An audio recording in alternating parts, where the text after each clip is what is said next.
জীবন আপনাকে প্রচুর চিল করতে হবে। দেখেন আমরা এখন বর্তমানে আছি রাঙামাটির যে মূল সড়কটা আছে, রাঙামাটির মূল হাইওয়েতে। আমি ভাবতেছি ইউটিউবিংয়ের পাশাপাশি জীবনে অনেক চিল করতে হবে। আমরা কিন্তু এখন বর্তমানে আছি, এটা হচ্ছে যে ভূ-উপগ্রহ কেন্দ্র। আমরা জানি চট্টগ্রামের রাঙামাটি কিন্তু একটা ভূ-উপগ্রহ কেন্দ্র। বাস দেখেন পাশে একটু ভিউটা দেখাবেন, ভিউটা দেখেন গাইস, অসাধারণ একটা ভিউ, চারদিকে রাউন্ডগুলো দেখেন। আমরা এখন আপনাদেরকে একটু সামনে গিয়ে ভূ-উপগ্রহ কেন্দ্রের যে মূল গেটটা আছে, গেটটা আপনাদেরকে দেখাবো। একটু আমার সাথে আসবেন আপনি, আপনারা একটু দেখেন, এটা হচ্ছে ভূ-উপগ্রহ কেন্দ্রের গেট। এখন কিন্তু আপনারা ভিউটা দেখেন গাইস, এটা হচ্ছে যে মূল ইম্পর্টেন্ট। জীবনে আপনাকে প্রচুর এনজয় করতে হবে, কেননা লাইফে একটা সময় আপনার প্রচুর টাকা হবে, বাট ঘোরার মতো সময় থাকবে না, ঘোরার মতো মানুষ থাকবে না।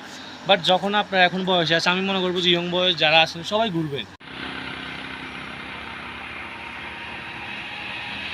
দেখেন আপনারা যারা বর্তমানে শহরে আছেন তারা কিন্তু এখন শীতের ফিলটা ওইভাবে পাচ্ছেন না, কিন্তু বাইরে আপনি যদি রাঙামাটির মতো বা এরকম একটা গ্রামীণ পরিবেশে আসেন তাহলে কিন্তু আপনি শীতের ফিলটা বা যে সন্ধ্যাবেলা শীতের মেঘের দৃশ্যটা আপনি বা কুয়াশাটা এখন থেকেই দেখতে পারবেন। আপনারা দেখেন এখানে ভিউটা দেখলে আপনারা বুঝতে পারতেছেন। আপনারা কিন্তু সরাসরি এখানে আসলে প্রকৃতির সাথেই নিজের সময়টাকে এনজয় করতে পারবেন।